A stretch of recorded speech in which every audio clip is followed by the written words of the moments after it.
Hello guys, welcome to TMX Adventures. Lisa here. It's Monday and it's 10:10 at the moment, and I thought I'd jump online. I'm going to show you today this awesome recipe because I had chicken breasts open in the fridge from a couple of days ago, and they needed to be using. So I actually searched in Cookidoo. How good is Cookidoo for being able to search for something you need to use up and find recipes? So I literally this morning jumped on my phone, got out the app, typed in chicken breast, and then started looking for options. It's been a busy few weeks for us here. We've had some challenges in life, and so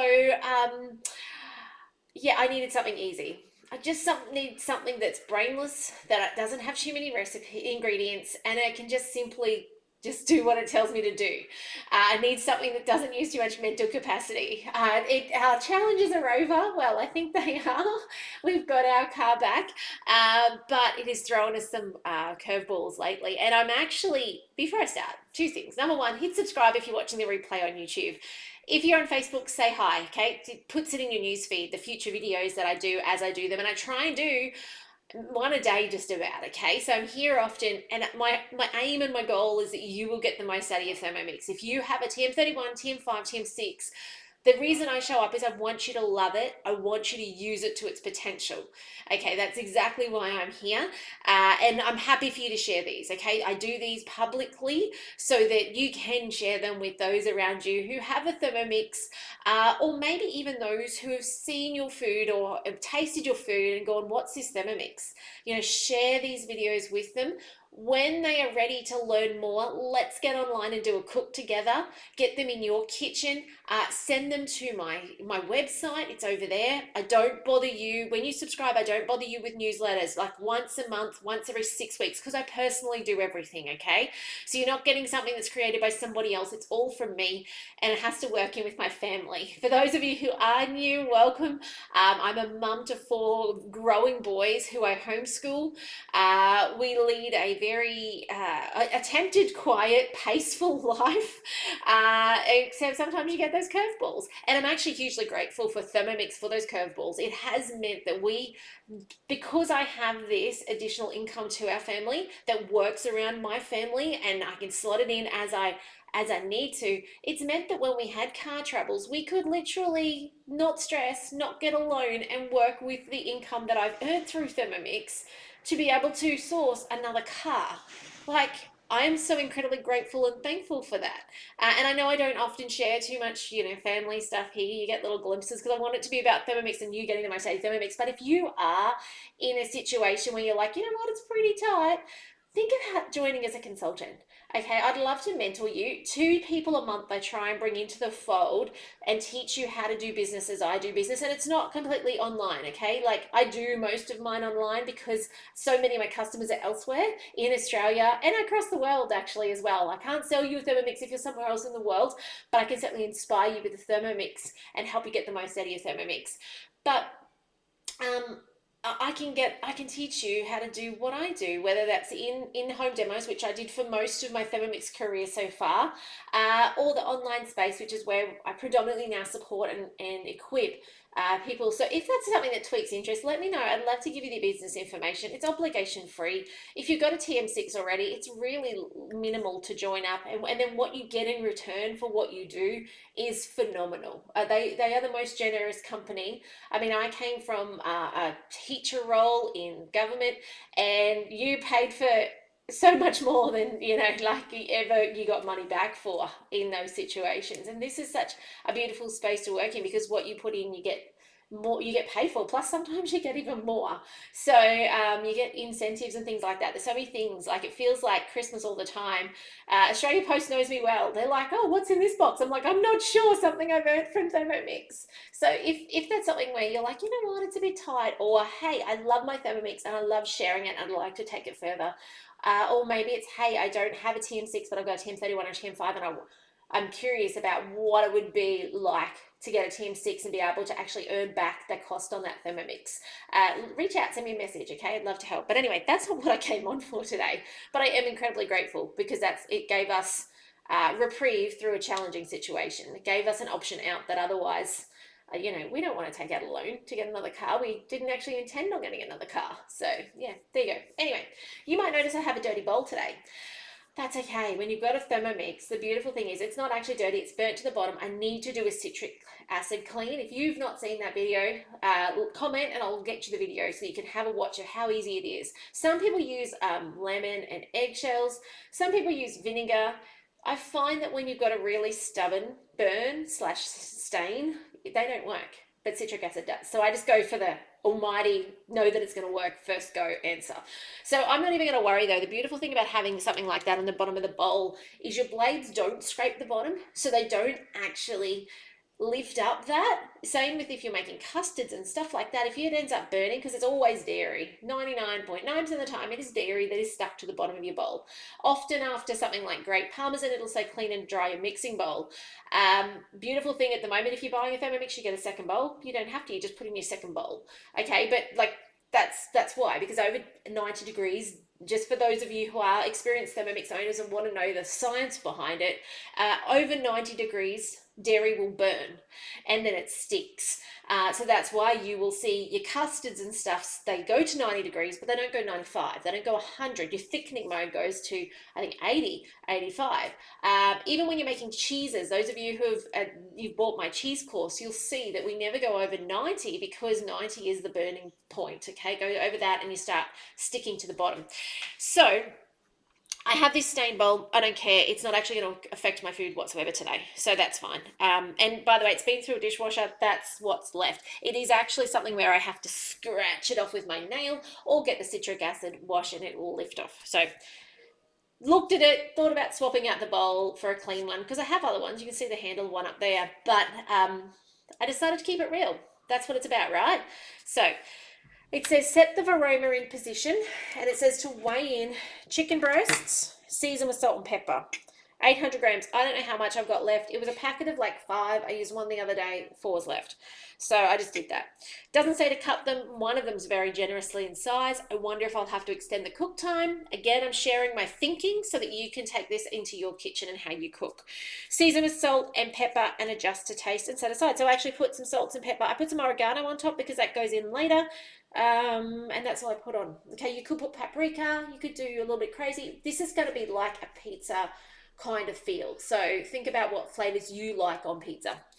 Okay, next up it's got cheese. It says Edam cheese. I don't have that. I do have tasty cheese predominantly, but I did put a little bit of vintage. We've got a vintage chunk at the moment. The kids are enjoying having that at times with like some tomato and avocado on it. So I put probably about a third, and I've not weighed this. I just cut off some hunks. All right, so it looks a bit like that. So I think I put about a third of vintage. It's more expensive, so I was like, a little bit of this and a lot of the other one. I think 170. That'll do. This is going to be the topping on the top when it goes in the oven. We're going to grate that down. So when you go to Thermomix, you don't need a grater. Little side note, okay? And you know your cutter? The cutter is phenomenal. It's going to become a spiralizer next year too. You'll be able to have a cutter and then buy another attachment that goes in to spiralize veggies. How cool is that? I love that the Germans keep getting better and better with what they're doing with our Thermomix. And that cutter can go on a TM5 or a TM6. Remember, if you go shopping for that, please check my name is displayed before checking out. Okay, and even if you're buying a Thermomix, like you can go through my website, it'll take you there and attach you to me. But if you're going to just check out a Thermomix at the Thermomix website, check Lisa Keegan is displayed, okay? Please don't check out with no one because consultants do not get paid the same. Okay, if somebody goes and checks out from the website, they assume that they're doing that off their own back without any consultant support, any inspiration from somebody who's got a consultant looking after them, and so we don't get paid the same. So please, make sure if you don't, and tell your friends, if you're going to buy Thermomix, you have to buy through my consultant, okay? So tell them that, because otherwise, natural instinct in 2024 is you just go buy something online, don't you? I do. So please, let's make sure we communicate that message loud and clear. Let's grate, but back to the cutter. Don't use the cutter unless your cheese is super cold. If you read the instructions on the cutter, it never says to do cheese. It says Parmesan, hard cheeses, but it doesn't, these rubberized cheeses, you don't want to do that very often or too much. And if you have to, do it cold, really cold, okay? So, cheese, 5 seconds, speed 5.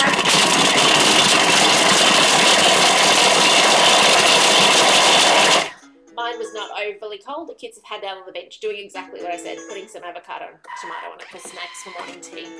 Now, I actually don't like how much that's chopped. It's not chopped enough for my liking. So we're simply going to, because I know that it's going to say transfer aside, we're simply going to do that again, but I'm going to go up to speed 8. Speed 8 is my preferred. Because it was partially chopped already, I don't need the full time, but when I travelled in the caravan in 2021, I did a video for you guys on chopping. We now have a chopping mode. Did you guys know that? I'm just going to jump out of this recipe for a second. It bookmarks it. See that green? It's bookmarked. We've got a chopping mode over here, and chopping mode is actually phenomenal. If you are new to Thermomix and you didn't see my video in 2021, or you're just feeling very green to Thermomix, it's something that's fairly new, you've not experimented far yet, this chopping mode is amazing. Those of you with a TM31 or a TM5, you probably don't need this. You would have, you know that to chop cheese, speed 8 for 5 seconds, you've got grated cheese, yeah? But this chopping mode teaches you and does that for you. So you can come down here and there will probably be, I'm hoping there's cheese. I would have thought there would be cheese. Let's have a look. Maybe I'm going to be mistaken, which is okay. White chocolate. So not cheese. Did I go past the cheese? Cheese! I just can't see today. My brain's still in overdrive. Plan A's, Plan B's, and Plan C's. And you can see here it says medium to hard, cheddar. So that's actually probably more of a harder cheese. You can see they do it on speed 7. But when you come down to the bottom line, there's a little thing down here that says 5 to 14 seconds, speed 7, and it says set. When you says hit set, and I don't think it's going to work because I've got a recipe going. Oh, no, it did. Whew. It's 5 seconds. And see how it says speed 7 and it's got the little line on speed 7? Yeah, how cool is that? So if you are not a confident person with your Thermomix yet, that's okay. We have the chop function, which is amazing. It means you can go to your chocolate and choose how much you want your grated chocolate without having to guess. I remember when I first got my TM31 11 years ago now actually, October. I remember making bliss balls for the first time and having a whole lot of trouble because I was used to using a blender, and in a blender you had to use the fastest speed for quite a significant amount of time. So I turned this up to, well, it was a TM31, speed 10. I was like, okay, I need at least 30 seconds, and walked away. Well, I came back to nut butter because in 30 seconds, instead of it just being ground up chunky nuts, it had turned into butter. And so to have a mode now that really holds your hand, it's amazing. So if you didn't know that's there, and you may not if you are well experienced with your Thermomix, it's worth teaching your family members who use the Thermomix, your grandchildren, children, spouses, that it's there because they may not have that confidence to know, hey, I want a great cheese to go on my pizza tonight. What do I do? So there we go. Anyway, back to our recipe. Transfer to a bowl and set aside. Now put your oven on 200. My oven's actually, I'm going to have to consider how I do this later today. We're going to a Canadian Thanksgiving dinner tonight. So I have a lovely leg of lamb already in there that is slow cooking all day. So I will have to have a think about how I squeeze this in for lunch. When you get to the oven point, you're actually just, you're browning the cheese. So maybe I can put it out in our smoker and just brown the top. It's literally not long. But yeah, grated cheese. No anti-caking to give you a bellyache, IBS symptoms, those sorts of things. How cool is that? So preheat oven. My oven's on 140 because it cooks like 8 hours at 140 with this lamb in it. So I'll have to, I think I'll put it in the smoker. I'll get happy to turn that on. That'll work. Or I could do some mini batches and put it in the air fryer. Who has an air fryer? Comment on if you've got an air fryer. I do love the air fryer with the Thermomix. It does mean you can steam your chippies and then finish them in the air fryer. Those sorts of things. It's amazing. All right, olive oil. Empty. Nobody's refilled it. So I was like, oh, I don't want to refill it right now. Coconut oil. That'll do. So 30 grams. It's about a tablespoon. You'd think at the moment, it has been really warm around here. You'd think our coconut oil has melted, but it has not. So just let me grab this spoon up the back. 30 grams. You could use butter if you don't mind dairy in there. Again, I was going for the easiest possible thing with less brains this morning. Okay, I was like, what oil have I got? Close enough. Onions. Now I'm using the leftovers out of the fridge. Does anyone else have this circumstance in their fridge where like portions are left? So I thought, you know what? That'll do. garlic cloves. We are on garlic paste at the moment. Hopefully we'll have some garlic coming out of the veggie patch soon. So just 2 teaspoons. If you've got garlic powder, 1 teaspoon, because it's a dehydrated form, so you need to put less in. Okay, on with our lid. Now in this case with the cheese in the bottom, I made that comment about it burning with the cheese. Just hang on, 5 seconds, speed 5, and I'll tell you.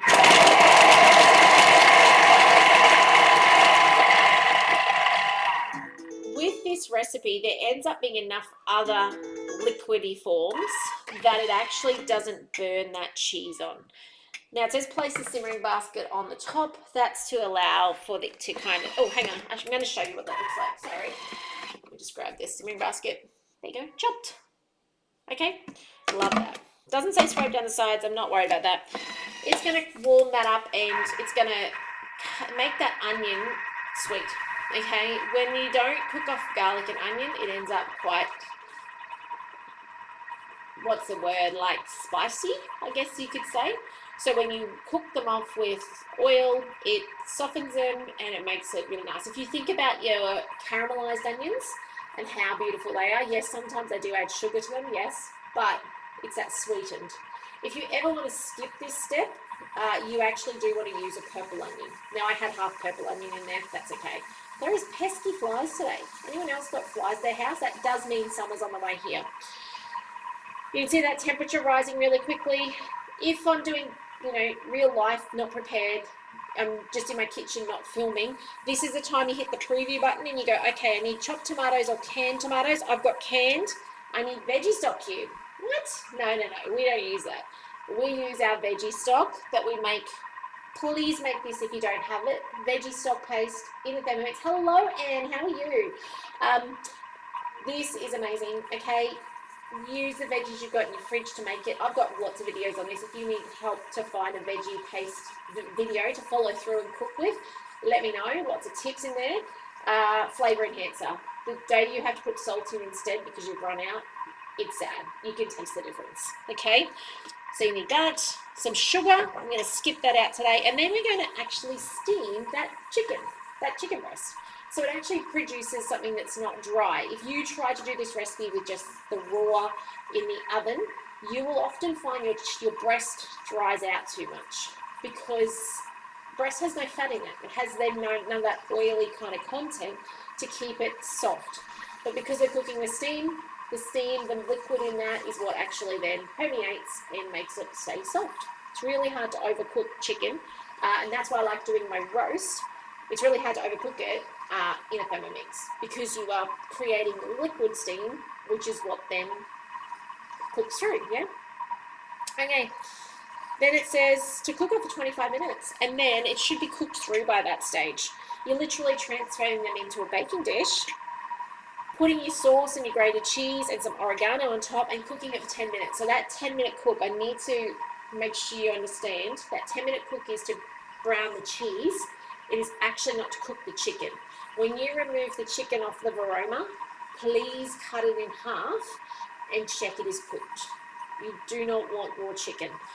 Another tool you can use, which actually is coming free as a host reward if a friend buys this month, is the sensor. Some of you have the meter, which was the version 1 4 years ago, 5 years ago.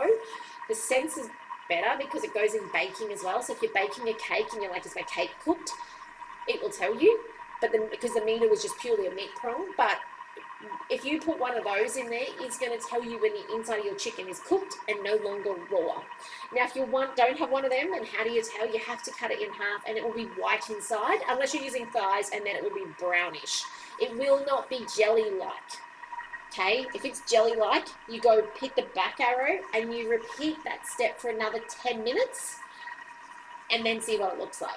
Okay, you want it to be white through and through, from side to side. So cut through the center, check from top to bottom that it is white. If it is still pink or jelly looking, not long enough.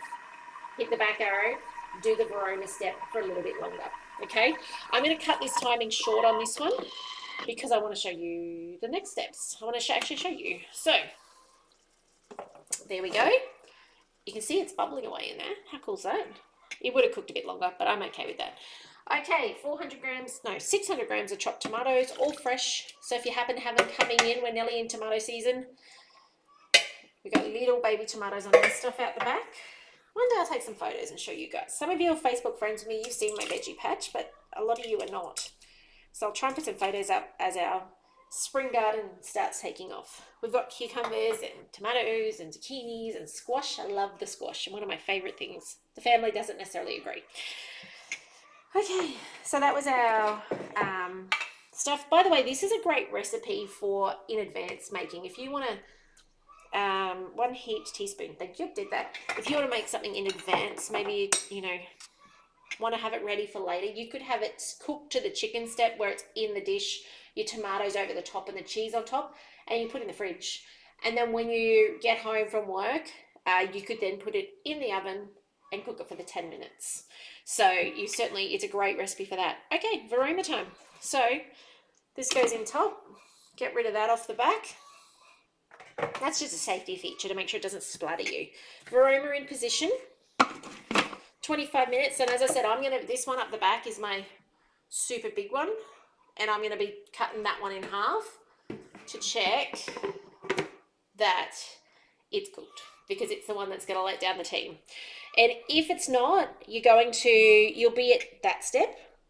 Okay, you're gonna hit the back arrow on the top right corner, and then you won't do 25 here, you'll change the 25. So if you haven't learned that you can override guided, you now know you can. So 25, use the silver dial, scale down to about 10. You may need to do 10 once or twice. It really depends on your chicken. Like the other day, the last video I did last week, I showed you how to do frozen cooking of the breast, yeah? And I said, I may need to extend this and do it longer. I didn't. It was done. It was amazing. But if you do, that's how you do it, okay? So I'm just going to take it back again. It'll reset it. There we go. So turn speed selector to speed 1. It's going to cook 25 minutes. Vorwerk, speed 1. And if we go, one more thought for this dish before we go. You can hide veggies. Before you do tomatoes, if you want to hide veggies, chuck in a zucchini, chuck in a capsicum, take the seeds out of the capsicum, a carrot, blitz it, a handful of spinach, blitz it down. Okay, so speed 7 for 5 seconds. So this is, you've got the onion, you've got the garlic, that's cooked off. Add them in, blitz them down, and then add your tomato, your veggie stock, your sugar if you wanted that, and then go with this step. Okay, so if you want to hide veggies into it, go for it. I really just didn't have the capacity in my head today to organize more things, so I didn't do it. And that's the beauty of it. I know that this is going to work out perfectly. It had only a handful of ingredients. It had chicken, tomato, onion, garlic, oil of some sort, veggie stock. Like, it had the elements that made it super easy today for me. But you can get creative. It is a guided recipe. If you love having paprika on your pizza, I know it's not a pizza, but it's a Pizzaiola, put the paprika on. If you love having Italian herbs, put the Italian herbs on. If you love having spice on it and you want to put chili on it, put chili on it. Like, along with the other people in your family will eat that. So use this as a base. Okay, it has chicken underneath, it has a tomato-based sauce, has cheese on top. You can be as creative. You can even put salami in between it. Whatever you'd like. And that's the beauty of Thermomix cooking and guided recipes. Anyway, guys, that was a longer video than I planned for today. If I can help you with anything with your Thermomix, getting one, answering questions about a recipe, getting you started, whatever the case might be, please do reach out. I love to hear from you. It's very lovely to have distractions sometimes when it gets crazy as well in my world. So yeah, don't be a stranger. Love to hear from you. Love to hear what you're making. Love to see your pictures of your food. But otherwise, I'll see you in the next video soon. Take care, and I'll see you then. Bye for now.